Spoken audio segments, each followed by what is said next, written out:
விஜய் தேவரகொண்டா ராஷ்மிகா மந்தனா திருமணம் ரொம்ப பிரம்மாண்டமா நடந்து முடிஞ்சிருக்கு. ராஜஸ்தான் மாநிலம் உதய்பூர்ல இருக்க ஐடிசி ஆடம்பர ஹோட்டல்ல நெருங்கின உறவினர்கள் முன்னிலையில மட்டுமே இந்த திருமணம் நடந்து முடிஞ்சிருக்கு.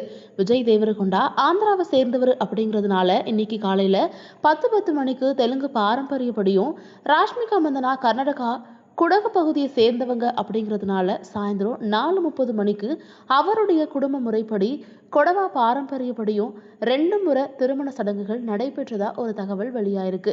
இந்த நிலையில விஜய் தேவரகொண்டா ராஷ்மிகா மந்தனா 2 பேரும் அதிகாரப்பூர்வமா தங்களோட திருமண புகைப்படங்களை வெளியிட்டிருக்காங்க. இது இப்போ சோஷியல் மீடியால வைரல் ஆயிட்டு இருக்கு. புகைப்படங்களை பகிர்ந்த விஜய் தேவரகொண்டா என்ன சொல்லியிருக்காருன்னா, ஒரு நாள் நான் அவளை மிகவும் தேடினேன். அவள் கூட இருந்திருந்தால் என் நாள் இன்னும் சிறப்பாக இருந்திருக்கும்னு தோன்றும் வகையில அந்த தேடல் இருந்தது. அவள் எனக்கு எதிரே அமர்ந்திருந்தால் நான் உண்ணும் உணவு இன்னும் முழுமையாகவும் திருப்தியாகவும் இருந்திருக்கும் என்று தோன்றியது. அவள் என்னுடன் இருந்தால் என் உடற்பயிற்சிகள் ஒரு தண்டனையாக தெரியாமல் இன்னும் மகிழ்ச்சியாக இருந்திருக்கும் என்று தோன்றியது. நான் இங்கே இருந்தாலும் அந்த வீடு போன்ற உணர்வையும் அமைதியையும் உணர அவள் எனக்கு தேவைப்பட்டாள். அதனால் என் உயிர் நண்பியை என் மனைவியாக்கி கொண்டேன் என்று தெரிவிச்சிருக்காரு. இந்த பதிவு சோஷியல் மீடியால இப்போ ரொம்பவே வைரல் ஆயிட்டு இருக்கு. இந்த வீடியோ உங்களுக்கு பிடிச்சிருந்தா லைக் பண்ணி சப்ஸ்கிரைப் பண்ணிக்கோங்க.